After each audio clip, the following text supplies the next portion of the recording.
Welcome to episode 35 of the Old Fashioned Podcast. I'm joined by Clintus, no Mike this week. And we are back after our little break from GCX. I got to hang out with Clintus a little bit. Hell yeah. A little bit. Just a little bit. You're a busy down guy. in You're a busy Orlando. guy. A little bit. Mindy's really trying to make me not as busy so I can do more at the events, but it's kind of just part of me at this point. So Just it is need what more it people, is. But yeah, it'd be nice. And that's our producer Paul, the voice in the sky. Before we go any further, obviously, as always, we're drinking delicious King's Coast coffee this morning. I finished mine already because it's noon where I am, but Clintus is just getting his day started, so he's rocking that King's Coast. We're both wearing King's Coast shirts. Clintus is getting his Summer Swells cold brew delivered today, which there's not much of left, so if you want some, get some. And kingscoastcoffee.com. Also, Kings Coast is sponsoring one of the teams in our good friends, the SFL, the Simulation Football League. We are sponsoring the stadium for the Vancouver Legion. So, yeah, I think that announcement goes out today, so that should be exciting. Oh, yeah. But yeah, how is GCX for you, Clintus? I can talk about it, and I have talked about it for me, but how is it for you? That's probably the best place to start today. Oh man. Okay. So I said this numerous times throughout the event. It just I literally felt my batteries being recharged that I didn't know were depleted. And I mean, been 3 years since the last event that I went to, and which was GCX and then TwitchCon were like the back-to-back that I went to. And just I guess I went through withdrawals. I was going through social withdrawals, right? Like obviously things are slowly, getting back to normal. I'm going back out, meeting friends, going to lunches, dinners, whatnot. But going to an actual conference and seeing, multiple groups of people and different people that I haven't seen that I only ever saw at conferences was just amazing. Rose and Shingle Creek is an amazing venue. And so the fact that, again, you can just go from your hotel room to restaurants and bars to the event and never really have to go outside or go anywhere. It felt good, man. It felt good to be back in that sphere, of friends and colleagues and mutuals. And then, of course, meeting people from the community, whether it be my community or the GCX community, the video game community. The last couple of years being that I kind of shifted away from Destiny more to like Escape from Tarkov and some other communities. And then the crossover with even those, there was a lot of new creators. This is their first GCX. And so like a lot of that crossover between, the Tarkov community, and this is their first time being a GCX. It was really, really cool. So, I mean, Killa was there. Yeah. Killa was walking around. Yeah, exactly. But I said this publicly on Twitter. I'll say it again. Everyone at GCX and the Rare Drop team, you guys did a phenomenal job. All your employees and everyone that the volunteers that helped out. Like it just, again, I felt like this year, and you can speak to this. Every year, there's always like that one like fire, right? And I feel like this year I didn't really hear about that. Like usually it's like, oh, this happened, no, this happened, this just happened. Was it like 3 years ago, 4 years ago, the lighting, there's a fire, and there's always that one little thing. And I feel like this year, I'm sure there was something, but it was just, again, it was more like you guys are just tightening everything up, and everything just gets so good every year. And I feel like this year was great. Front of house and at the venue, everything went very smooth. Most of our problems were back of house, and we had reduction in attendance and things like that, which is completely normal in this day and age. So no skin off our back. But aside from that, everything was pretty smooth. Inflation and costs doesn't help anything because like the inflation hit right before GCX. So vendors follow suit, and a couple of people were like, why'd the ticket prices go up for next year? I'm like, I don't know. What do you think? Because everything's gone up. Everything's more expensive. Yeah. I actually saw a statistic. Let me see if I can find it. It had to do with 4th of July, like the inflation rate. Let me see if I can find it real quick. Basically, it's saying that in 2021, the price of like the average, here it is. The cost of a 4th of July cookout in 2021 is down from 16 cents from 2020. The cost of a 4th of July cookout in 2022 is up $10.18 from last year. Yeah, that's quite a swing. So if you want a reason why our ticket prices went up, we got to stay competitive. Hot dogs cost more. everything costs more. I mean, like we got gouged on so much because we couldn't make up that extra revenue, but everyone was charging us Yeah. new pricing. So it is what it is. But we're excited about next year. Already planning and talking to folks and seeing who wants to hang out and whatnot. So it should be a bigger deal. I know a lot of the content creators that didn't come like messaged us like I'll be there next year. There's so much FOMO. I was talking to Ben Lupa the other night, and he was like, it is my personal mission to get more content creators to GCX next year. So it's exciting in that sense as well. And you guys announced the dates. It's later next year. It's August 4th and 5th, which is a Friday, Saturday, which is new. August. It's always been a Saturday, Sunday. August. Sorry, No, it was Friday, Saturday in the past. This was the first year it was actually Saturday, Sunday. Really? Or maybe 17 was Saturday and Sunday, but yeah, 18 and 19 were Saturday and Sunday. Okay. Or okay. Friday and Saturday, sorry. Okay. 19 definitely was, because the whole reason that Rosen was actually slated to be Saturday, Sunday, but Rosen saw the room pickup being much higher on Friday, Saturday. And I said that Sunday being off gives people like they want to stay an extra day instead of like Sunday night. You know how many people left and checked out like halfway through the event? Yep. So Get back to work on Monday. Rosen actually changed that like Okay. while we were there. And we were like, yeah, we'd rather do Saturday and Sunday too. So, or Friday, Saturday. I keep getting confused. Okay. So we did that, and yeah, Friday, Saturday. Yep. My only thing is, like I told my wife, like after the first day, I was like, you got to come next year. Like I said that obviously 19, but then here we are 3 years later. I was like, you got to come next year. Like the resort's amazing. I know you don't care about the conference side of things. Walk the floor with me one time, and then you're good. You can go do your thing. It's a vacation. Absolutely. Well, unfortunately, I got to look at the calendar because it's a whole nother year away. But here in Arizona, we start school so early. Like it's the first week of August usually is when my kids go back to school. So like that's where I was like, I saw that I was like, oh. Now, granted, my daughter will be graduated, so she'll be done. It'll just be my son. So that might be our little leeway. It's like my daughter's would depend on where she's at, what she's doing at that time. But like if it's like if that's like the week either my son starts school that week or it's the weekend before he starts school, either way, my wife's probably gonna be like, nope, I'm good. So I'm like, damn it. We'll see. Tell him to skip school. Yeah, right? my son starts if history repeats, which it should. My son will start school the Wednesday after GCX. So I think that's what ours will be too. But there's been some times where like they'll do like a half a week. They'll start like freshman starts on like Wednesday, and then like sophomores, juniors start on Thursday, and the seniors get like just a Friday, just to get their schedules, figure out where their classes are, and then whatever. So he'll be a junior. He'll be a junior that year. So again, it just depends what they end up doing. So, but I saw that and I got all excited. I was like, oh yeah, cool, no problem. And then I did the math in my head. I was like, oh wait, that might be. So we'll see. But either way, yeah, I'll be there. 16 was at the end of August. So we were dealing with school in 16, and then 17 is when we moved to earlier in the summer. But even when we're early in the summer, then we were competing with E3. This is the only year we haven't had to compete with E3. But guess what? Jeff started Summer Games Fest, so we ended up competing with Summer Games Fest. So it was really like, it's kind of like that one of those it is what it is situations. Yep. We try and find the sweet spot so we can be in that, but it's very difficult too. So you know what we're up against? It's even hard for you guys to choose your venue because or choose your dates because it's what Rose and Shingle Creek has available too. I mean, like they were literally you guys were breaking down on Sunday, or was it Monday? Monday, and they were already setting up the next one. Like boom. Yeah, we're subject to availability. We're up against Evo next year.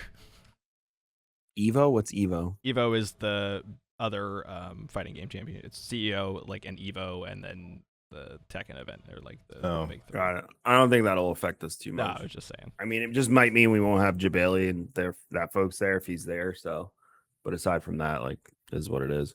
The funny thing is, most events don't announce their dates until like 6 months out. We're one of the only ones that do it like at the end.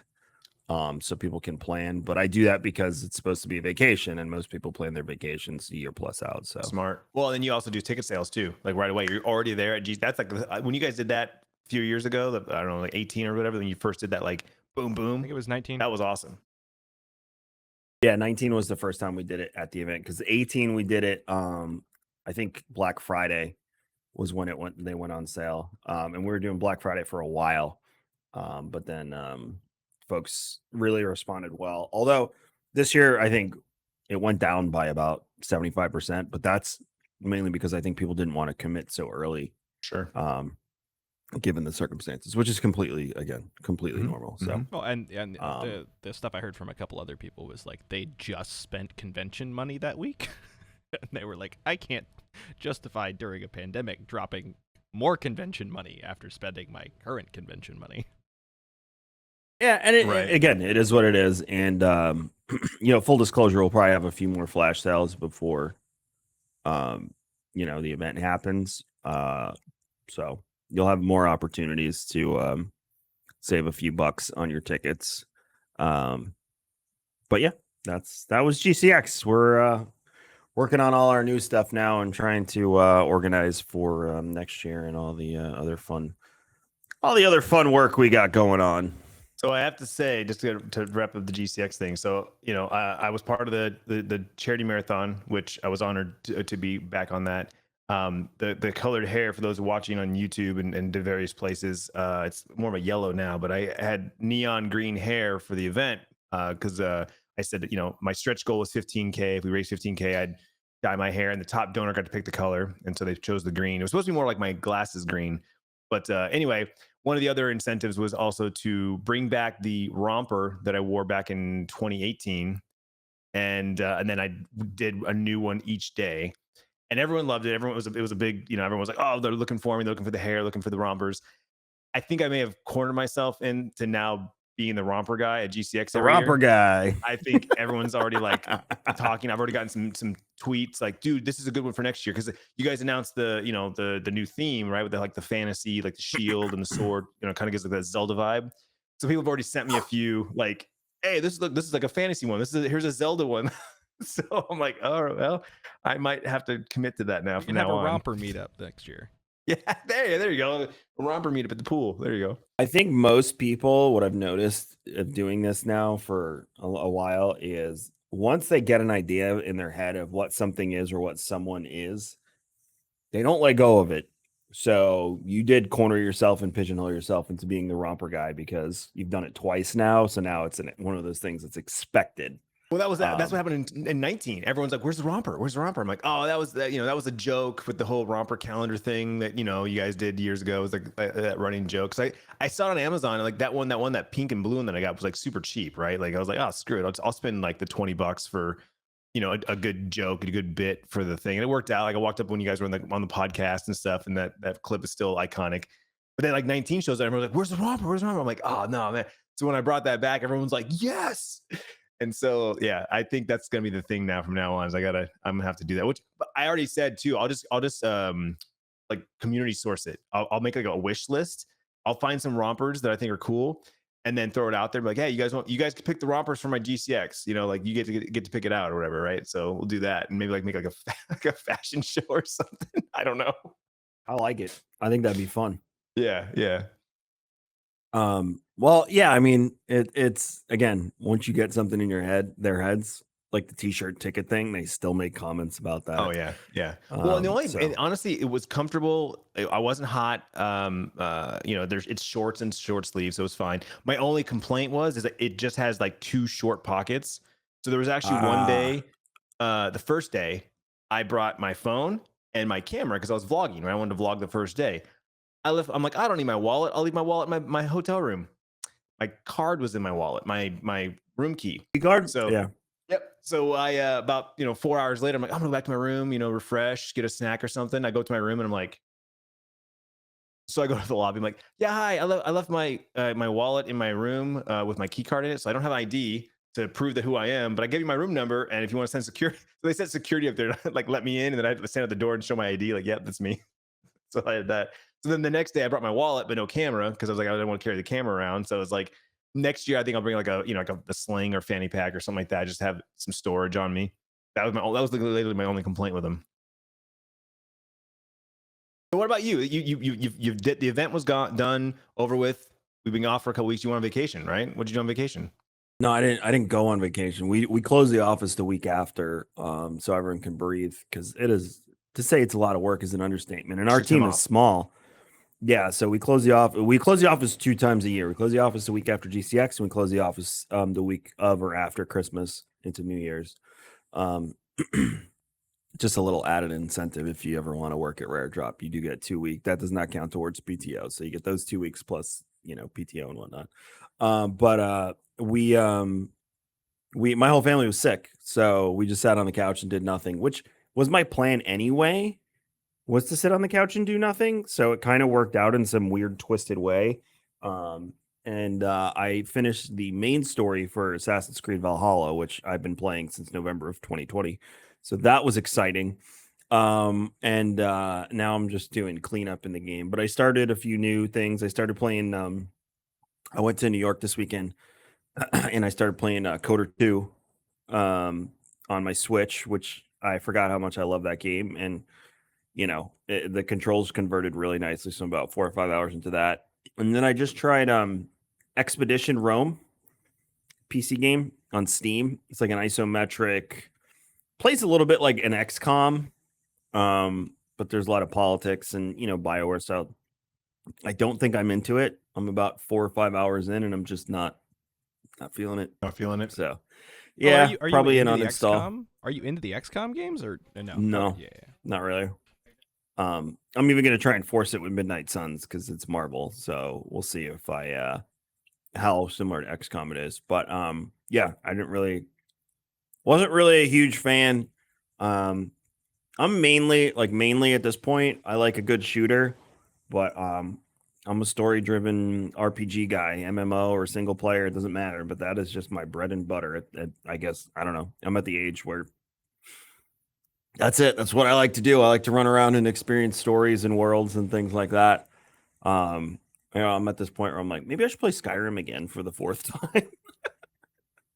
Well, I Have mean, you we're ever supposed to modded it? get Starfield later this year, but that got pushed back to next year because that would have been a good thing for you to sing. Which I'm okay with. Yeah. Have you ever modded Skyrim? How did you though? feel? Yes, once I played modded Skyrim. How did you feel about Starfield now that you saw it? Because they debuted it while we were at GCX. So when I heard about Starfield, I was pumped. Like, oh, this game sounds awesome. It sounds exactly what I like to do. And then when I heard it was a single player campaign. Oh yeah, that's all their games. Yeah, but when I heard that, I was like, oh, like that was immediately my like deflation. But then thinking back, like I really enjoyed Cyberpunk. For me, I'm a big aesthetic guy. Like if the world, like we've had this conversation numerous times about MMOs like that. Like gaming wise, not real big on fantasy and like old. I like either modern or futuristic, and sci-fi being my preferred. I watched the videos. People were sending me clips and stuff, everything they could find. And so even one day after, like in the evening at GCX, I was just on my iPad, just like trying to watch and read everything I could. I'm excited. The character creation and the skill trees look really cool, really in depth. I like that kind of progression in my games. We'll see. I mean, the gameplay, the gunplay looked a little weird, but again, I'll reserve because it's early. It's the very first thing we've seen. And the fact that they already now in June said they're delaying the November launch till next year. So that's cool. It means they already are ahead of the, it's not where they want it to be on the timeline. So it's definitely going to be something I pick up and play. The question is how long do I play? How much do I play of it? We'll see. It really comes down to what else other games I'm playing, what else I'm doing. Cause that's always what it comes down to is when I put time into one game, what is my main game's currently the current status of that.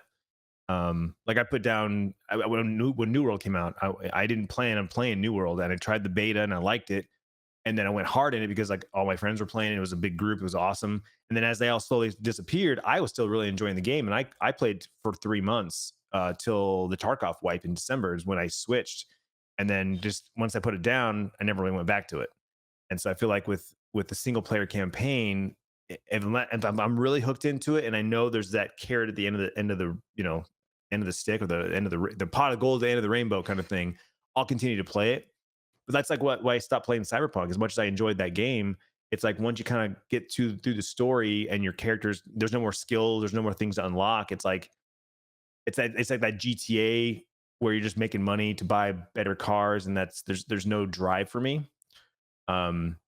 I'm playing a game right now called The Cycle Frontier, and it's like a Tarkov light. It's like a sci-fi raid extraction, right? Like that's we're trying to find that name for that Tarkov genre that they've created. And there's a couple games now that have come out since then where it's a PvPvE raid extraction game. And so like I really love the cycle. It's a lighter version. It's more like Apex visuals, Fortnite visuals. But the thing for me is it's like I like running around grabbing loot. I like having tasks and like I'm looking for these items or I need to kill these creatures or kill players or whatever, and to finish a task, to level up, to unlock something, but always having that threat of PvP. At any moment, someone could, run up on me, kill me, take my stuff. I have to start over. And with a single player campaign, you never really have that. You never have that threat of like, well, if I die, all I have to do is go back to the checkpoint, start over. And I feel like that's why I just never really grabbed on to single player campaigns for that reason. You were talking about how you're a story driven guy. Story's cool, story's nice, but 99% of the time I'm skipping whatever they're talking about just to get to the next, thing. Yeah, and I found myself doing that in this Expedition Rome game, which to me means I'm not really interested in it. So why, my time is limited. It's not like when I stream, then I could be like, I'll give this 40 hours and see if it's worth my time. If I can't do that anymore. So, I decide on a game within the first 4 or 5 hours. And what I'm finding lately is, I'm trying these new games and I'm not really feeling them. So all of a sudden I start going back to old games and I'm like, oh man, this game was like Coder 2. I started playing Arkham Asylum like a few weeks ago. Oh my, the combat in that game holds up very nicely for a decade old game. That, and you got to understand, as a Batman fanatic, that game was like my dream come true. And then the series was just, I mean, Arkham Origins was meh, but it still was fun. So Gotham Knights has me pumped. And that'll be multiplayer too. You'll be able to do co-op multiplayer. Um, but yeah, so I played that. I played ESO. They had a new expansion called High Isle that I've been dumping some time into and playing that. So that's been fun. I think my next RPG or story driven adventure will be I'll finally play the Guardians of the Galaxy, the Marvel game. I think that's going to be the next one I jump into. I did download for this weekend because I want to play with we have friends coming over with their kids and stuff, and with my son. I did download Shredder's Revenge, the TMNT like continuation of the old school arcade game from when we were kids. Yeah. And it's on Game Pass. So if you want to try it and you have Game Pass, it's on there. Game Pass is like the most wonderful thing in the world. So I'm going to try that this weekend. It downloaded in like 3 minutes too. I don't even think it took that long because it's the same graphics from the old school arcade game. And you could be Casey Jones, April, and Splinter now too. So I'm actually like really excited to play that game because I dumped probably hundreds of thousands of quarters into those machines over many, many years playing that one, X-Men, and The Simpsons. Is that on? Okay, so you said it's on Game Pass. That's on PC, and it's multiplayer. I don't know if Shredder's Revenge is on Game Pass for PC. I know it is for Xbox, and yes, it's up to 4-player. But most people are doing it couch co-op. Yeah, because it's all the same. Remember the arcade? You log in. It's not a split screen. It's still all the same screen because it's play like an old school arcade. So most people are saying like play this couch co-op. It's old school. It's like the old days. Oh, I'm losing my microphone here. But yeah, most people are saying play it as couch co-op because it's just reminiscent of the good old days. I don't know. I can actually see if it's on. I have Game Pass. I'm looking right now. Because I was just thinking about, like, honestly, like right now, we don't have a console downstairs. My wife has a Switch, but which she doesn't play very often, so it's usually in its case, and just and my son will pull it out, or my daughter pull it out if they want to play something, and they'll move they'll play something on there. But like for the most part, my son's upstairs with his PC and his PlayStation. I'm down here with my PC. So like that'd be something fun because we did Turtles in Time back in the day when I was doing like my heavy on the YouTube side. Like I did a whole playthrough with my son Bryce. And there was one time where he didn't feel like playing, but my daughter did. So we did one mission together, and we did the whole Turtles in Time thing. And it's like I said, it's the co-op at the same time on the screen. And it's like I kind of missed those days of being able to sit on the couch and just I give it a whirl. with them. I think they would have fun because it looks and plays just like the game when we were kids. Yeah. So I'm excited to give that a whirl this weekend. But It's yeah, on I think Steam. it is. Yeah, it's on Steam. There you go. So you just need 4 Xbox controllers then. So yeah, Right on. and is it cheap? It shouldn't be that expensive, right? Yeah, it's $25 normally. Right now it says 10% off, so it's take advantage of that. 22.49. Take advantage of that. Yeah, it looks. I was going to buy it, and then it was like it had the Game Pass tag on it, and I was like, Right. yes, Yeah. yes. Oh yeah, So, I'm watching. I'm just watching like the trailer here. It's like it totally is. It looks exactly the same as the old school shit.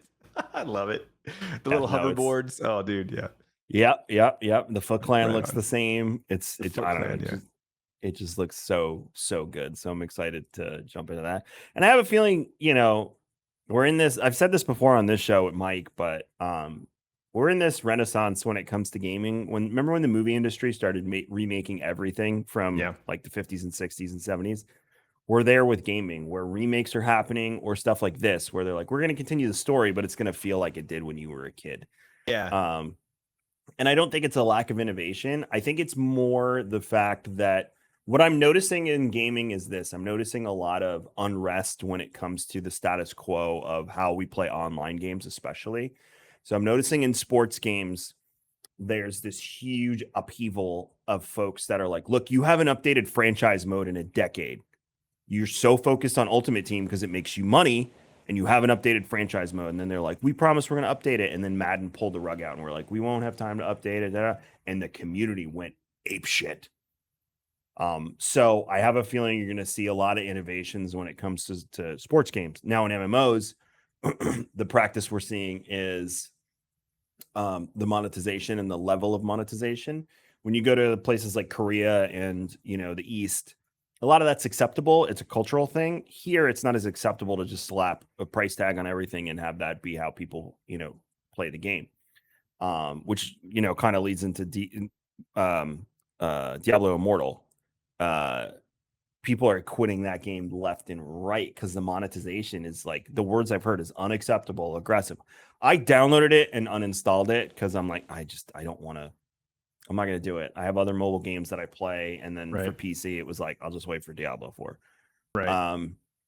So I think the aggressive monetization in online games is now being questioned. Now you have games like Fortnite where it's completely free, which is granted, Diablo Immortal is completely free. I'll give them that. But if you want to get down and dirty in Diablo Immortal, the chances, I think it was like $100,000 to even have a chance at getting fully kitted. That's literal insanity. Right. But a game like Fortnite, where you're just kind of paying to have some extra shit, but if you don't want to pay, you can still get stuff for free. Gameplay is the same. The gameplay is the same. It's purely what you want to look like Spider-Man. You want to look like Doctor Strange. You want to look like somebody. That's it. Whereas Diablo, it's like it's actual gear, it's actual loot, it's actual stuff, and that's like the number one thing that nobody wants. Like everyone, like the pay to win. Nobody wants pay to win in any game. Yeah, I'll give you $20 to look like the Paul Atreides from Dune in Fortnite. Yeah, that I'll do. I'm okay with that. Like they got me hook, line, and sinker with some of the shit on that store, and I swore I would never spend money on Fortnite stuff. And I'm like, son of a bitch, I want to look like Paul Atreides in Fortnite. This is annoying. Go ahead, so Paul. for Diablo Immortal, Asmongold actually did a cost estimate. Oh, I watched it.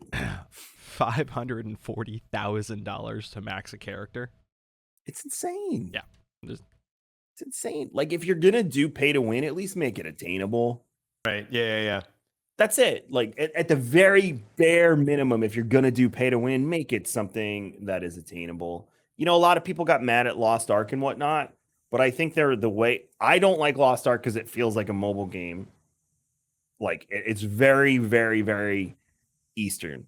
And I don't really like Eastern games because of the pop-ups and the things telling you like, buy this, upgrade with this. That's just, I don't like it. I'm totally fine if you like it. Again, it's a free game, but it doesn't cost you $1 million freaking dollars to get kitted out in Lost Ark. You can play the game, you can grind, and you can get most of the stuff you can buy. Warframe's the same way. Like, you can spend a ton of money in Warframe and get kitted out quickly. or you can take the slow road and do it, over time.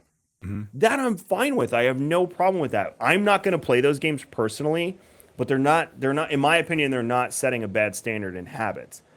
Diablo, 100 to half $1,000,000 to get a character fully kitted in a video game is mental insanity. If you told me 100 to $150 and that's the fast track to getting this fully kitted character, not going to do it.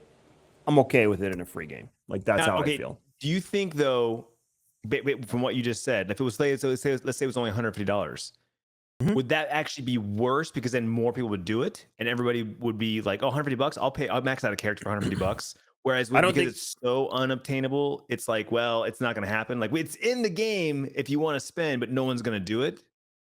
I think here's my thing is I think you're gonna lose people like you're losing people once they find out the truth that I'm never gonna achieve the mountaintop with this game. Gotcha. No matter how hard I play it organically or if I spend money, I'm never gonna achieve. Now they were like, oh, we made $28 million in the first week, and I immediately went, well, that's not sustainable given the press you're getting right now. And video games are about sustainability. I don't know if anyone has noticed that if you're gonna make an online game, your game needs to be predicated on sustainability. That's the only way you're going to have a long-term plan in your online game. Now, sustainability versus income and revenue is the major issue because the revenue dictates how quickly you can update your game. So there has to be balance in all of this where the consumer can afford to buy things from your store to fund your game. At the same time, you need to be putting out relevant content that keeps the game fresh and new and updated. I think that's what Destiny is suffering from is their stuff is affordable. The game itself is not this, expensive sort of. Sorry, my wife was calling me on Facebook. The game itself is not this sort of money pit or anything like that. When it comes to Destiny, they're not operating like that. But I don't think Destiny is putting out enough quality content in enough time. Now, Destiny has diehards that will only play Destiny. They're obsessed with Destiny. There's people that do that Warcraft and all sorts of games.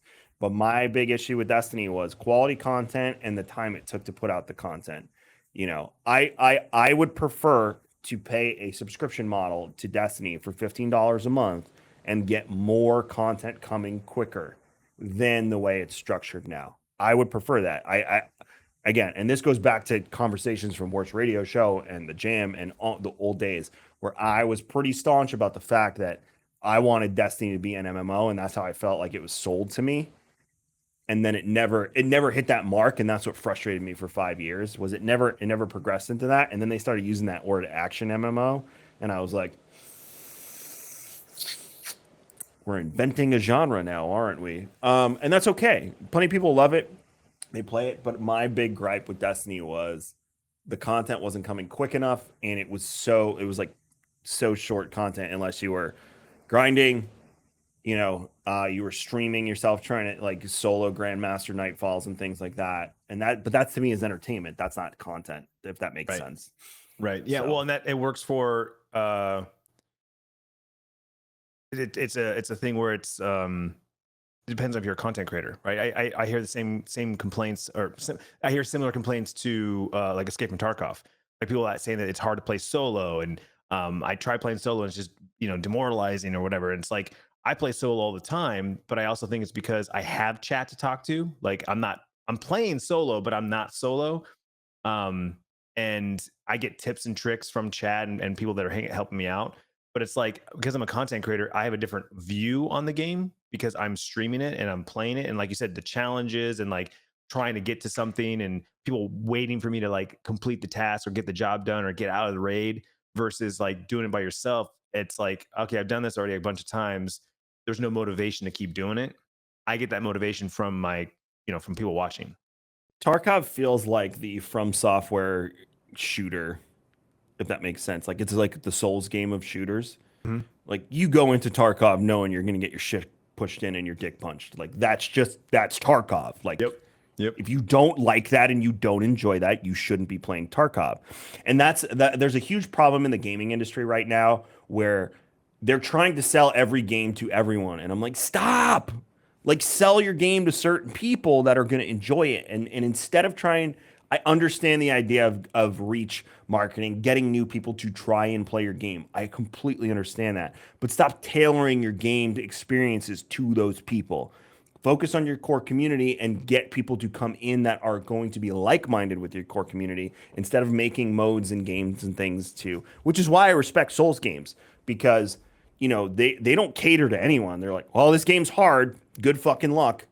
And that's why I respect the people that play Souls. And then you have these people, you know, they get very upset about its accessibility, and I do think games should be accessible. I'm an advocate for an easy mode in certain games because not everyone can play at the skill level. But I think FromSoft gets a pass in that department because they have cultivated a culture around their games that their game is difficult. And Exactly. if you're not into that, like I tried Elden Ring, which is supposedly the easiest one in the series. And again, I'm like, I do not have the time and patience to dump into this game. If it had an easy mode, I would explore the world and have a good time. But I also know that From Software has been making games for over a decade that are difficult as hell and feel like you're getting your dick punched. So you should understand that going into the experience that this is what you purchased, this is what you bought. And if that's not your cup of tea, move on to the next thing. I think it So almost I think it almost kind of runs into that realm of like how we view directors in movies. Is like a Sam Raimi film is a Sam Raimi film. If you love Doctor Multiverse Strange, Madness showed that. yeah, like if you love Doctor Strange but you don't enjoy Sam Raimi films, you're probably not going to enjoy Multiverse of Madness. That doesn't make it a bad Doctor Strange Right. movie, or Exactly. so. Well said. Yeah, no, Yeah. that's a great point. I was just say that's exactly with Tarkov. I mean, when people ask me about the game, they're seeing it for the first time, or they're like, "I heard a lot about this game. What's up about it?" I'm like, it's like the highest risk, highest reward game to feel, because when you extract, when you get that loot, when you find that one item that's been eluding you for hours and hours, and I gotta get out, but any gunshot you hear, every footstep you hear, you're like, like your adrenaline's pumping, and yes, it is Oh a yeah. dick punch. Like I say that all the time. It's like, there's an analogy that I like to use. I won't put it on the podcast, but like it's one of those, like you're getting pleasure and pain at the same time, and you're like, I don't you're like, it's like, Mhm. oh, please stop, no, keep going, no, like you don't know what to Yeah. do. Yeah. Yeah. That's Tarkov, and that's why I also tell people, like, go try the cycle if Tarkov's been interested you, because cycle's free. It's definitely easier to get into. There's less depth. There's less because there's no like skill, there's no player progression. You have three factions and you have your quarters, your hideout, and that's it. That's the progression, and it's all based on loot and like the items, right? And then everything's color coordinated, like Apex Legends. You got white, green, blue, purple, yellow, red, and so it just visually easily you're like, that gun's better than that gun, that armor's better than that gun. Whereas Tarkov is like bullets and attachments and ergonomics and recoil, and it's very technical and it's overwhelming. And so, yeah, like you said, like you know what you're getting into. And I always tell people too, like, if you're thinking about getting Tarkov, get the cheapest one, get the $40 version. And if you really love the game, then That's what I did. go all, you just pay the difference to the big boy edition, and it's worth it. They I just announced wish I had time. That was it. That's it with Tarkov. If I had more time to play video games, I would play Tarkov more. And that is not my type of game normally, but it's exactly what you said. You don't like that line of like the pain, the pleasure, the pain, the pleasure. But when you extract, my God, yeah. it's like it's a high. Yeah. So I imagine it's yeah, the same as beating a boss in Dark Souls. Like you put all this time trying to, Yes. you're like, you keep going back and back, and when you finally beat him, you're like, yeah. Like I imagine that's the same. it's the same as down in a raid boss in an MMO for the first time. It's that collective like, oh my God, we figured it out. Like, Yeah. like that type of thing. 5 hours later. On the director thing too that Paul brought up, the prime example of that for me is Christopher Nolan. Like if you didn't like Inception, there's a 99.9% chance you're not going to like Tenet, you're not going to like Interstellar, you're not going to like, because he has a style of movies. And I know people that do not like it, and that's totally fine. There's directors that I don't like. I don't like Robert Rodriguez. Like he has all of the worst episodes in all of the new Star Wars shows for me, like every single one. He's not my style. He's not my cup of tea. But so many other people like him. But like he literally has directed the worst episodes of Boba Fett and The Mandalorian for me. And that's just because I'm not a fan. I just don't like the way he tells his stories. So my favorite is Bryce Dallas Howard. All of her episodes are my favorites. So it definitely is, if this is your cup of tea or not. Also, if you're on console and you want a game that's like Tarkov Vigor, or Vigor. I don't know how to say it. Bigger. Yeah. Vigor is an excellent choice, and it's also like the cycle. It's Tarkov light. It's not as intense. I think it's So third person though. I think someone said it's third it is. person. It looks like the Division. Yeah. But yeah, I do the same thing. When people ask, "Is this on console?" I'm like, no, it's PC only. But there's Vigor. So I enjoy third person though because I like to see the fruits of my labor. oh yeah, visual like what Yeah. you're wearing and stuff. Yeah, I like to Yeah. see whether I bought it or I earned it or whatever. I like to see what I've accomplished Yep. on third person. But for a shooter, I agree that third person is not the way to go. But Division was the exception to that for me. Vision was great, and so there's Outriders, right? Like Outriders just had a big DLC come Yep. out this last week, and so many people are like, "Dude, you should try it. Like it's exactly it's a sci-fi Division. It's the sci-fi fantasy kind of magical Division."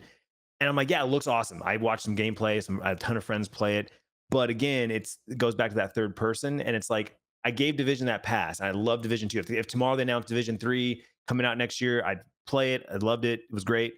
But it's again, even though it's a co-op and multiplayer, I still feel like it's that single player. Like I'm gonna play it to a certain point, feel satisfied, and then go back to whatever I was playing.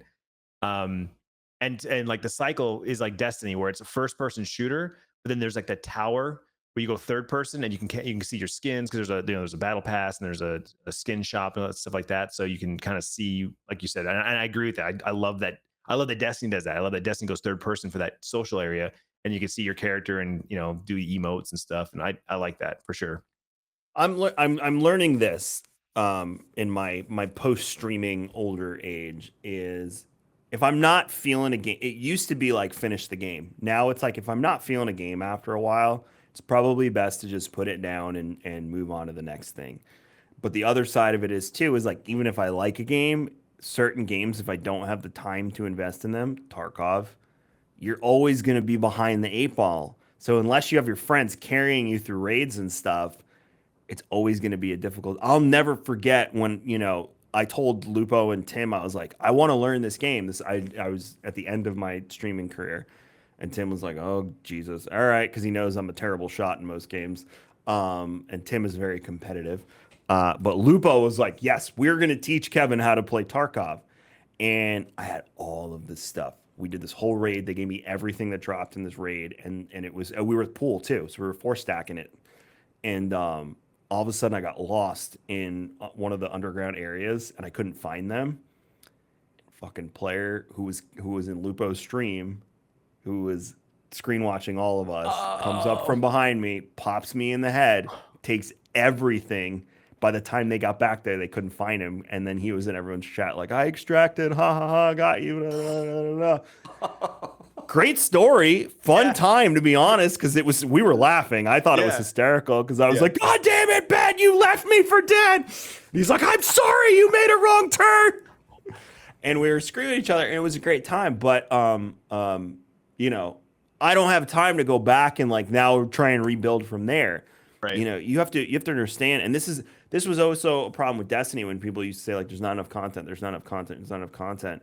It's like you have people that are pushing 50 hours a week in this game.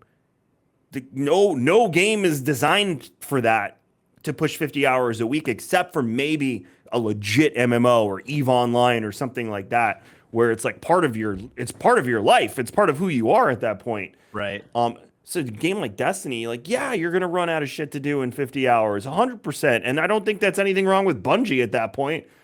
But the community follows suit. And that's usually the issue is they parrot whatever the creator says. Right.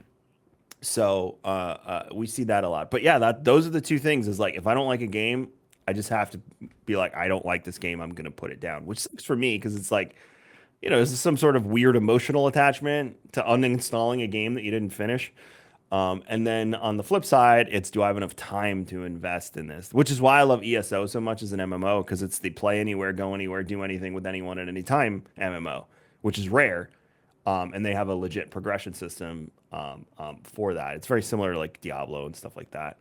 I tried to jump into WoW Classic again, and it was just like I don't have the time. I can't commit. It is a commitment to play that game even now. If you want to stay up and you want to be with a guild, you got to be on every night. You got to be available 2 nights a week to raid. I just can't do it anymore. I can't do it. It's not the old days where, yeah, I had the energy to stay up till 2 in the morning and get all my shit done and then wake up at 7 and be at work at 9. Right. I can't do that anymore. If I don't go to bed at like 11 o'clock, the absolute fucking latest, I am a miserable person the next day. So it's just, those are the two big things for me now with gaming from a non-streamer. Like that's it. That's the reality of it. And, and that's why things like Game Pass and Origins Pass and Ubisoft Connect, they're very valuable because you don't have to buy a $50 game. You get whatever you get in the package. And, I think now the world is ready for those streaming service type of game platforms, like what GameFly tried to be early on. I think now we're ready for it because there's so many games coming out so often that people can't keep track. Devs can't and publishers can't get their games in front of enough people. So these systems are going to be the way that people try new games. I talk to Chris, Mindy's husband, all the time about Game Pass games because he's always like, try this indie game. I tried this one. You might like this one. So we always talk about like what's cool on Game Pass. And that I think is the future of how the average consumer will be purchasing video games. I think Xbox was at the forefront of that, and I think Phil made a great decision, forcing the rest of the industry to follow suit with this. So it's interesting. The other thing I want to see more of is cross save. I want to see, I want to be able to take my ESO character to my Xbox.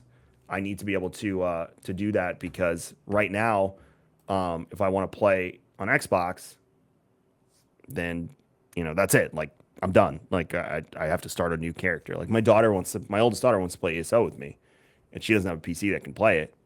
She's like, let's play on Xbox. I'm like, but I'm champion level 490 something, which takes years. Well, if you grind hard enough, you can do it quickly. But I'm like, that's a lot of levels, babe. You're asking me to give up. And you keep those champion levels with your alts. So once you get to max level, the champion levels continue on your alts. So you could use all of your alts to boost your champion levels. Okay. So if you have 10 characters, let's say, and you do your dailies, all of your characters will attribute towards your champion level as you do your dailies over the course of the day. So it's one leveling system once that character hits level 50. So it's basically asking me to play the whole damn game over again just to play with her. So I want to see more of that cross save, cross play situation where I can bounce around from platform to platform because most people that are into gaming, even as a hobby, have more than one device that they play video games on. They have a Switch and an Xbox, they have a PC and an Xbox, they have a PlayStation and an Xbox. And I want to see more of that. I think that's what the industry should be focusing on is bringing more people to play together. It'll also help the health of games for online games because games won't seem so empty. If you have a game that's cross-play and you have 1,200 people on Steam, well, how many people are playing Xbox in the same server? And that's what I want to see more of. ESO uses, do you know about their mega server technology? So you don't pick a server. That's what they call a mega server, which feeds down to these smaller servers. But if you go into an area, they're going to instance you in the first available area that's not fully populated with other players. Oh. So you're never alone, essentially. That's awesome. You're always going to have people running around you. You're always going to have people playing. And when you go into, let's say you logged in and it would be like, boom, Clintus logged in. I form a party. I can walk right up to you and, it doesn't matter. I have to re-roll on your server or something like that. We're all there. We're all there hanging out, playing, and you're never alone. So I want to see, again, the future of online games should be something similar to that, where I'm not picking a specific server. You're putting me in a place where there's other people that I can meet, play with, socialize, et cetera, et cetera. Absolutely. That was a heavy rant. No, it was great. It was great because it's a whole different side of I agree with you on the cross-play, more of that. I mean, the fact that it's 2022 and I feel like we got like a handful of games that really do it well. I'm hoping that as the new games and new generations of, things have been in development for a couple of years come out, it's going to be more and more of that. Yeah. Yeah. I think we're going to see a lot of changes, because the video game industry, I would say, is like 2 to 5 years behind reactions to respond because of development time. So it's really coming down to seeing what the next few years hold. Now, the video game industry also had its first loss ever this past quarter 2. So that's why you're seeing all these layoffs and stuff like that, because now they're getting Mm, scared. There's talk of a recession, all that stuff. And the first thing to go when you have a recession is luxury items, and a lot of video games would be considered. For me, video games is a hobby, but it would be a necessity in a situation like where I have less money and I'm not going out as much.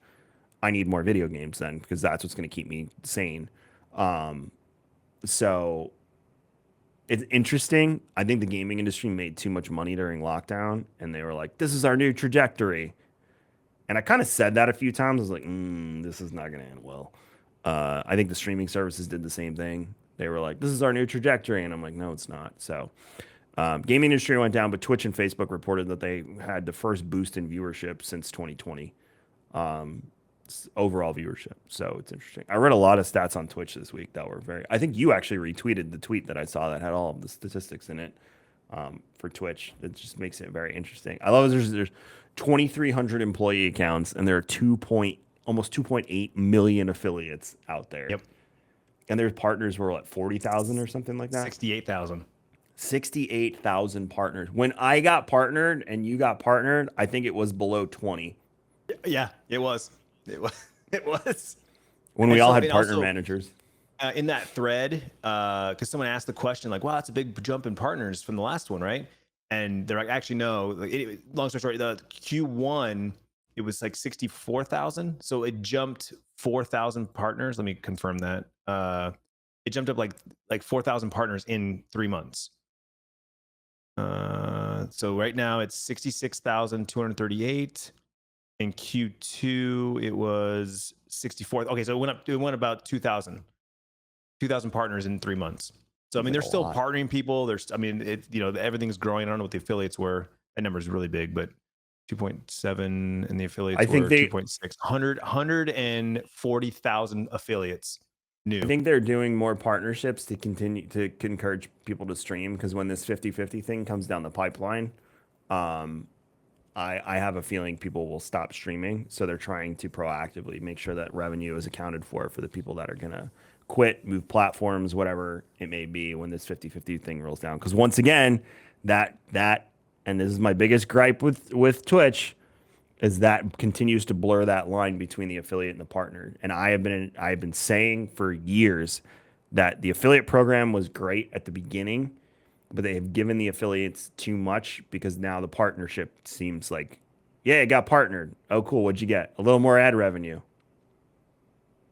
Well, there's some more to that too. Like if you look at people who are going for the partner push and then suddenly become partnered, like statistically the number drop off and the income drop off is almost like 30% because people I want to made get more them to money. partner. I made more money in tips the month before I got partnered than I had ever made in my entire career in tips. The month before, because I was in the heavy push. Mm-hmm, mm-hmm. So people they get excited. They want to see you succeed. So they start tipping, they start doing all this stuff. I made so much money that month before in tips. So much. Because people couldn't sub back then because there was no affiliate button. So I Right. did not have a sub button. And I didn't use the what was that program that had the fake sub button? Do you remember it started with a G? Oh, yeah. What was that? Yeah, I didn't want to use that either. So I literally just depended on tips. And that month I made so much money because people were heavily pushing. People would come in and like, here's my sub money before you get your button and things like that. So yeah, I think to Paul's point that the affiliate program, I've said this for years, really screwed the middle tier streamer. The person that could still do it as a career, but the person that wasn't like in the spotlight all the time, making a ton of money, like folks like you and me. Like Mhm. we were in that middle of the road. We were making enough that it was a career, but we weren't making enough that we were retiring in 2 years. And that is who the affiliate program screwed more than anyone. Because it took away from us. Because again, there's a finite amount of money on Twitch for subs and bits, Mhm. and people predetermine how much they're going to spend, or they budget it out, or mentally, it's pretty linear and mathematical. And the more people that you open up revenue to means less revenue for other folks. And when you do that, the first people to lose their revenue are the middle of the road folks. Now, the top people might see a hit, but they're not going to feel it nearly as much as that person that was making $65,000 a year streaming. That person, the difference between them making 65 and 50 is astronomically enormous. Yep. The difference between someone making 3 million and 1.5 million, I mean, it depends on their lifestyle and their choices, but at the end of the day, 1.5 million a year is still a sustainable salary to live off of, as opposed to 3 million. 65 to 50, that's a huge pay cut. Yeah. So Yeah. it's all relative, but yeah, like there's only X amount of dollars that can be spent on Twitch. So the fact that you added essentially 2.8 million sub buttons, how much Right. money did you take away from those people that were making a decent living Yeah. off of Twitch? And that's always been my point is, yeah, it's great for everyone to be included and have a sub button, but I don't think Twitch made much more money off of it is my point at the end of the day. I think it was bad. move across. Yep. Yep. I think the other thing Moving that your people cheese. tend to forget is that Twitch doesn't have any other vertical like ability to make money. It's like subs, and then the ad program isn't a thing. So like they have no way to like really introduce another viewer behavior to make them more money. Like as opposed to like Fwiz was talking about it on Twitter the other day with YouTube. Like YouTube can do live, YouTube can do VOD, YouTube can do shorts. Like they can do anything they want. But the problem is Twitch doesn't have any other avenue to make them money. So they have to try and like split what they already do and make it worse for the creator. Twitch failed at VODs. They failed at reruns. Every other vertical they've tried to break into. Twitch's bread and butter is actually ad revenue. That's where they make most of their money, not off of subscriptions.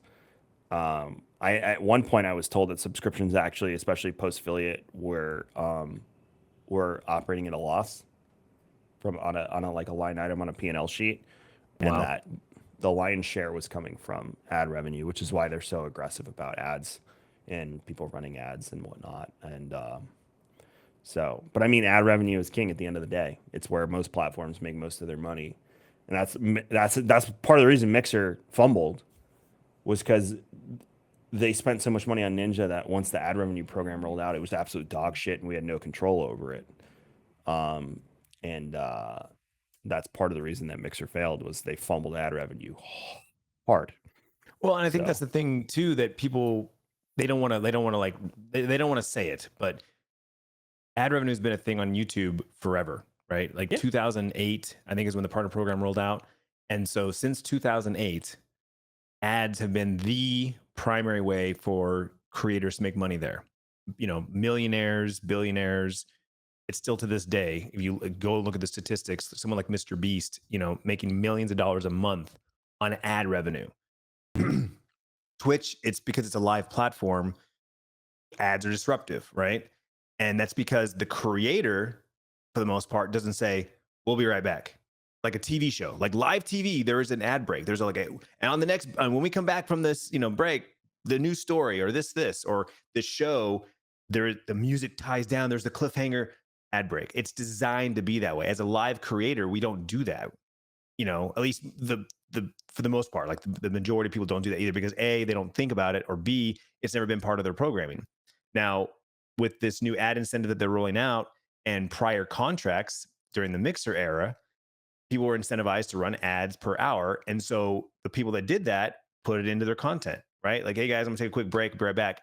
Run an ad break while they take a break, so not missing any content. There's a be right back screen. Run a little game, run a chat thing, whatever. Make it part of the content. It works out just fine. And even with this new ad incentive thing that's going on, it's automatic ads. But if you manually run an ad, it bypasses the auto ad. So you can still choose when the ads run as long as you're hitting that density in the allotted time. You can choose when it runs. But because most people do not currently do that or have never done that before, it's feeling very disruptive to have an auto ad run, you know, however many minutes into the hour, because you've got to consciously think, oh, the ad's about to run. Let me pause here. Before I start this next mission, this next raid, whatever, you know. I have no hard data to back this up, but I'm going to go off based off of, you know, remembering other data and whatnot. I would guarantee you that it is easier, not easy, easier to make a good living on YouTube than Twitch. when it comes to those mid-tier folks that want to make that $50,000 to $100,000 a year. I would say that YouTube is probably the easier, not easy, easier place to do that. It's Now, statistically 6 backed years up, ago, actually. yeah, I figured it was. I just don't have the data in front of me. 6 years ago, I would say Twitch was your answer. Like you could slay it on Twitch and make much better money. Then YouTube went into the YouTube gaming realm in the era, which is when I met Clintus, and you know, introduced monetization options. And then the smartest thing they ever did was just tie that to the platform as a whole, rather than keep it exclusive to gaming. And you know, now you can keep all of your content in one place, like you said, where you have multiple revenue streams on one platform, which is important to people. Because I dove into the Twitch VODs hard when they introduced that. And I started uploading old streams and cutting them up and putting it, but no one was looking for it. And then when I heard from Corey Gathalion that he was having the same problem, like, yeah, no one gives a shit about, you know, re-uploading VODs and thumbnails. And I knew it wasn't a me thing. I knew it was the platform. So, yeah, I would say, you know, again, if unsolicited advice, if you are like, I'm trying to figure out my content creation career and I'm just like stuck in a rut, there's two factors. One, are you actually entertaining enough to be a content creator? I know that's really harsh, but I've said that to people in the past and they've actually rethought their entire move and they're much happier when they quit. And two, really think about where your content should live, because I think Facebook and YouTube are probably the only two platforms that like have a unilateral way to promote multiple revenue streams.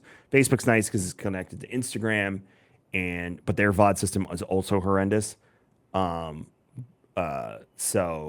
YouTube's like the end all be all of when it comes to the future, in my opinion. YouTube is going to be the place that you can do it. Now, there's people like you, Clintus, that have managed to split between two platforms and do it successfully. But I would say if you're starting out, that is not the play. You leveraged YouTube into a Twitch career, and you did it intelligently. I would say most people wouldn't be able to navigate that. You also did it over how many years?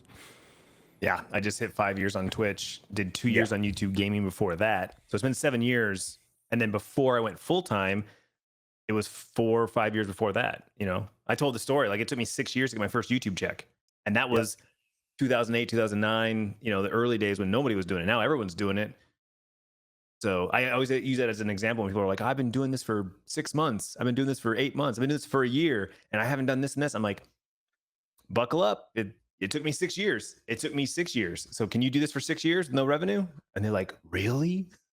If you include my time doing like live stream, I used to do like live stream, online radio, podcasting stuff. So if you include all of that time, I've been doing this for 12 or 13 years, which is just nuts to me. You know, my YouTube channel will be 16 years old this year. Insane. But here we are years later, you know, and there's a whole new generation rolling through. But the problem is because it's become so prevalent now, everyone thinks they can do it. And that's why the first question really, I always pose it and it always comes up is, are you actually talented enough to do this? Because what I see is people that are not talented and then they start, you know, trying all this other stuff and ways to do it and it doesn't work out. And then, you know, they try and blame everyone else and everything else. And I'm like, at the end of the day, maybe your community engagement is relegated to 30 or 40 people, and that's okay. Then do it as a hobby. Hang out at night with your friends and play video games. It's a great socialization tool. But stop trying to be the millionaire. Like that's where you have to give up and move on to the next thing and try and innovate somewhere else. And I've always said that, and you know, I've gotten shit for it in the past, but it's that uncomfortable truth. I knew that my talents were better served where I am now than me trying to push to get to that, you know, 6-figure a year thing that I had going, you know, back in the day. Like this was where my talents were going to be used better. I knew that. And it had nothing to do with me saying like, oh, I'm not talented. Oh, I'm not this.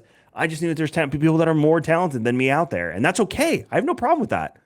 You know, and I enjoy this. I enjoy podcasting and working more than I enjoy streaming. Do I miss streaming? Sometimes. And it's mostly the social aspect of it that I miss. I don't miss the money. I don't miss all that shit. I really miss just sitting down, playing a video game and socializing with people. Like my best streams were listening to Tycho at night and doing my Destiny or my Division dailies. And just, and your flight simulators. Oh my god! But that to me, Paul. That was just pure entertainment. Like that was just fun. Like the Destiny stuff was so chill. Like I was known as the chill night guy in Destiny for probably 2 years. Mhm. I wasn't known for rating. I wasn't known for any of that. I was the chill night guy and that like that late night host, like Right. on the radio. But I was the night Destiny guy, and it was great because all my friends for the most part played during the day, and then I'd get all the raids and all the stuff, and that's how I built my career, and Right. raid the other late night West Coast folks.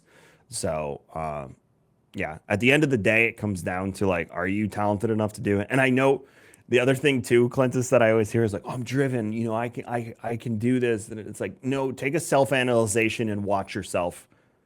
Really, really. It comes back to the analogy I always use at the time is like basketball, right? Anybody can pick up a basketball, dribble the ball, and shoot the ball. And you could take some statistics like, oh, I make X amount of percentage of my shots. Anybody can play basketball, but only a select few, make their high school team, their college team, and then the minuscule 1% of the 1% go to beyond college, right? And it's the same, but there's a person there that goes, sorry, you're not good enough for the next level, right? Whereas with Yeah. Twitch and YouTube and content creation, there is no person at the gate.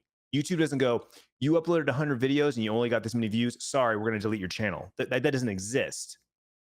I was a stud in local baseball leagues, and then when I started playing in school, I was always one of the best players on the team. So then when I think it was in 11th grade or 10th grade, I can't remember, I joined a travel team for the summer, and I started playing around the tri-state area. And I suddenly realized that I was not one of the best in the tri-state area. I went from like hitting second, third, or fourth in the lineup to eighth. I was not the best catcher gunning kids down at second base because these kids were fast as fuck now. Right. When you climb up the ladder, you have to understand the game changes as you go up. So, like you said about basketball, was I good at baseball? Sure, I was good at baseball. I could hit a curveball and all that stuff. Was I, I probably couldn't get past the college level. And even if I did, I'd be playing in some shitty ass league for $35,000 a year, bagging groceries on the side because I love the game of baseball so much and I really want to try and see it through. Right. I know a streamer who was a minor league pitcher for 7 years and just quit recently because it was like, I gave it on my all. He got called up once or twice. He never actually stepped on the mound, but he sat in the dugout, and that was it. That was my career. I'm very proud of it that I made it that far, but I need to like support my family and do some other stuff now. Right. And that's again, that's a wise decision, like realizing that your time has come and gone and doing and that. as long as you're happy. At the end of the day, that's the most important thing. But that's what people conflate. They're going to conflate the fact that they're happy making content with I deserve money for this now. And that is in my opinion, that's a sickness in the industry. Because I enjoy doing this, I need to be compensated for it. And that it wasn't always like that. Like you said, Clintus, you made YouTube content for 6 years. Why'd you make it? I enjoyed the process. I enjoyed sharing. I enjoyed that whole aspect of that. Absolutely. The thing I'll say too, real quick on this too, is for me personally, I say this a lot of times on my streams and whatnot, on my vlogs, and people like to give me shit about it, like, shut up, you're fine. I was an early adopter. Like I said, my channel is 16 years old this month. It's at the 9th, right? So literally like in 8 days. If I tried to start today, because I find myself, I say this all the time, I don't think that I'm that entertaining. I'm a community person. I'm like a bartender where I give people the place to hang out. I'm someone to talk to. I'm very inquisitive about my community. Like, hey, how's this? How's that? How's your daughter? How's your work? How's how you, whatever. That's who I am. I'm a social person. So I like to stream. And that's why I gravitated from the vlog to streaming, because I like the social aspect of it. But like, I'm not a super entertaining guy. I'm not super educational and good at video games. I'm just the kind of that middle of the road guy. And I started so early, and even going from YouTube to Twitch, like I didn't start at zero. Like when I was streaming on YouTube, when Rise of Iron came out, like I was literally the #1 stream on YouTube, and the #1 search result. And like, I had my time in the light, and then I transitioned to Twitch. I didn't start at zero. I started with 40, 50 viewers right off the rip, and then kind of went from there. And here we are 5 years later, and it's not much higher, right? Like I have my good days and like everyone else, but there's still days where I stream to 40, 50 people. And it's like 5 years later, So yeah, I even myself, that I've built a career around and I've got a successful business. There's still days, and it goes right back to the picture you just mentioned, right? I'm 7 years into this, and there's some days where I'm like, how much longer? Like, Yeah. when's the next? Is there any more opportunities for me at this point, or should I start be looking for the post? The post MBA. I did my MBA career. I'm still in I'm only 40. What's next, right? I think you could transition though in a similar manner that I did, where you're still in industry. You're just not hitting the button every Yeah, day, you know? absolutely, absolutely. And there's plenty of people and friends we've seen do that. I mean, T Absolutely. Rex works at Bungie now. Mm-hmm. Um, Geck works. I forget the Reverb. I think she works at Yep. Reverb Mm-hmm. marketing. And that's just two people off the top of my head. There's so many other people that have gotten jobs that we know in the industry that I love. Sean's wife. She's Oh a yeah, community manager at Bungie. the Bungie as well. Yeah, exactly. Yeah, Yeah. that's the point I So wanted to make. Just people that are listening to this, like, take it from somebody. Like I said, 7 years of full time, quit my job, been doing this. I feel like I've hit my peak. Right, 2016 my YouTube career. I would say 2019 in my stream career. Like, those are my best years. And at this point, it's just kind of like a slow float. Not to say that something couldn't come up tomorrow and pop off, but like, just looking back, knowing who I am, all the points you just made as well. Like, I'm happy. I love what I do. If I could stream for another 5-10 years, I would. Like, I legitimately love streaming and what I do. But to your point, like, you got to be realistic on, what's best suited for my time, and are there other opportunities for me to still be just as happy, but doing something else that I feel secure. Because I mean, this job is very insecure. It's a salesman job, right? Where every month you don't know what you're going to make. A lot of my revenue is based on my affiliate codes and my partnerships, the subs, the tips, ad revenue, viewership. So it's just like constantly doing this. And when you start to get closer and closer to that number that you're like, well, this is what I need to survive, and you're kind of like, that's when you start to like really question everything. And so for people who are still on the up and up and trying to get into this, it's like, those are all things you have to factor in and think about. And even when you have a good month, you make that partnership, whatever, you got to remember that that's not the normal. That's not, I made that mistake a couple of times where it's like, when I got to a certain level, it's like, oh, this is the new norm. It's not going to go lower than this. Surprise. It definitely can go lower than that. like I said, I made so much. I had a baseline salary with Mixer, and then I had the opportunity to earn on top of that. And there was a few months in there where I got the fattest checks that I've ever gotten in a month in Mm-hmm. my life to this Mm-hmm. day. And that was like 6 months in a row. You Mm-hmm. get addicted to that, and you get used to it. And then that next month rolls around, you're like, what the hell? Yep. So, yeah, so that was part of the reason that I ended up leaving, um, was because I didn't believe in the product anymore. Because when I signed on, I believed in it. I thought they were actually going to be a competitor. But by the time I left, I had lost all faith in the product. And then financially, even the base salary was great for being able to stream. And then those few months where it was just like, oh my god. Yep. Like I joke about it, but I'm dead serious at the same time. Like, that's why I have a pool. I'm not even kidding you. Like, that's why I have a pool. Yep. Is because of Mixer. We can make that joke, but it's true. Like, I have Investments. a pool Yep. because of Mixer, which thank God, because during COVID lockdown, if I didn't have a pool, I might have killed someone. So yeah, I mean, to wrap it all up here, we are not qualified to give you life advice, but we can give you experience. And I think between me and Clintus, you're looking at probably 30 years of a little less than 30 years of content creation experience. So I really take it to heart if you're on that journey. I'm not trying to discourage you or tell you to stop. Absolutely not. But I want you to be careful. I don't want to see people, hit pitfalls and, go through some of the pain points that we did. So when those highs are high, make sure you're managing them appropriately, save the money, things like that. Like, don't be like, man, I Absolutely. made X. I'm going to the dealership and getting myself a brand new Lexus. Probably not a great idea. Because like I said, I did it for 6 months and I saved most of I think I still have Mixer money saved in my bank. Um, uh, you know, and you just be careful, be smart, and that's it. Like, you can have a really fun, engaging career. And the one thing before we go, and I've said this again a million times, it's okay for it to be part time.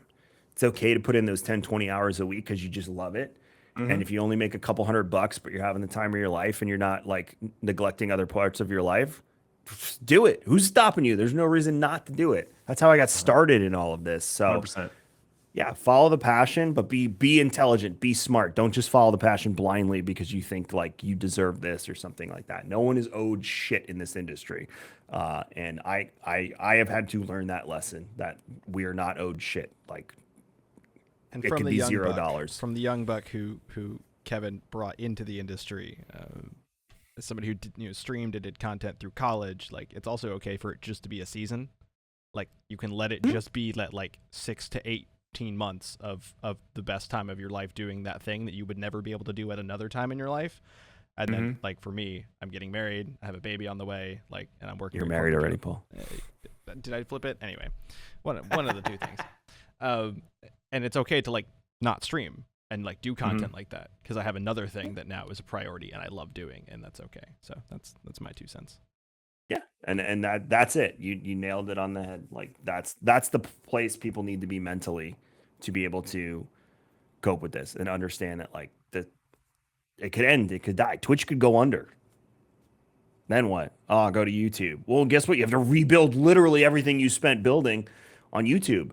Just because you switch platforms doesn't mean people are following you. As Clintus said, like I remember Rise of Iron watching Clintus with 1,500 people. And when he went to Twitch, it was like 40, 50 base. That's impressive. And those are not great percentages. Keep that in mind. Like my first stream on Mixer, I had 5,000 viewers playing Sea of Thieves 2 days early with Corey, Ben, and Tim. It was not 5,000 every day. You know, like I sat in that, like, I think by the time I left, I was at like 160, 170 when it came to CCV, something like that. I don't remember. And there were days where I had 50, you know, it's the dice roll. Yep. And, you know, again, ebbs and flows, like Clintus said. I have to get out of here because I'm late for a meeting and I need to eat my big salad that's sitting there. And I know, Clintus, you got to go stream.